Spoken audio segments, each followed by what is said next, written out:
For 10 years Maggie Rhee has been stuck in one moment Glenn's death. Negan's Bat Season 7 and now Dead City Season 3 is finally changing that, which honestly might be the biggest character risk The Walking Dead has taken in years.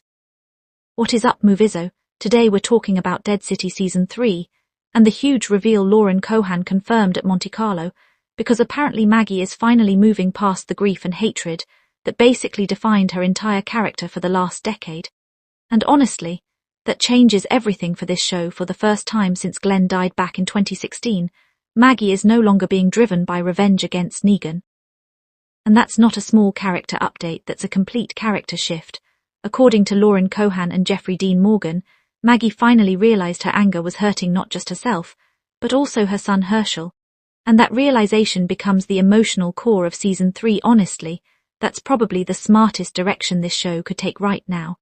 Because there are only so many times you can repeat the same emotional conflict before it starts feeling repetitive. What makes this interesting is that Maggie's grief basically became her entire identity after Glenn died.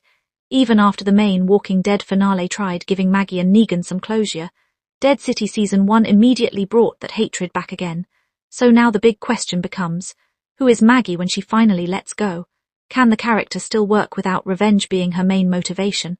Personally, I think that's actually more interesting than watching the same Negan conflict repeat forever.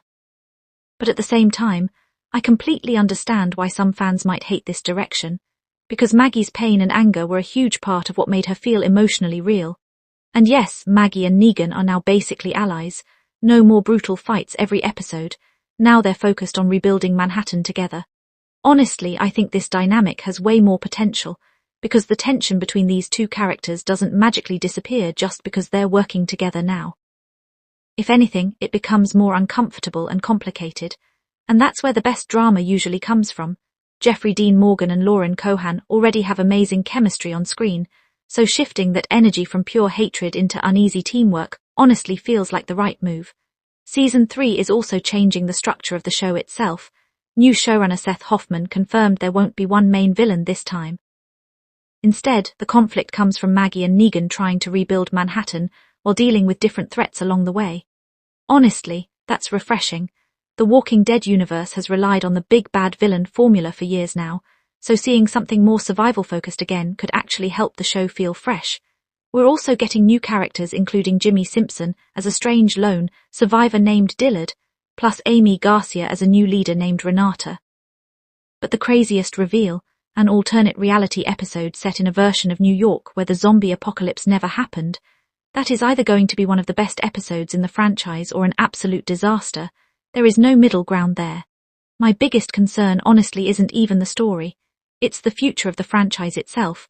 Daryl Dixon is already ending with Season 4, and right now Dead City's future after Season 3 is still unclear. The Walking Dead universe isn't really growing anymore. It's slowly getting smaller, which means Season 3 needs to matter. If this ends up being Maggie and Negan's final chapter together, then the writers really need to stick the landing emotionally, because fans have invested way too many years into these characters for a weak ending. Overall, Dead City Season 3 sounds way more ambitious than I expected.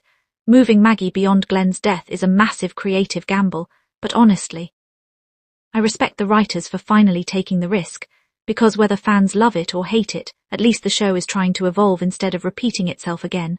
And after so many Walking Dead spin-offs, that might be exactly what the franchise needs. Do you think Maggie moving past Glenn and working with Negan makes sense for her character?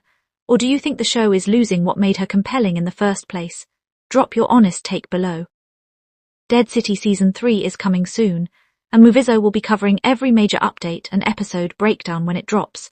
So subscribe if you don't want to miss any of it. See you in the next one.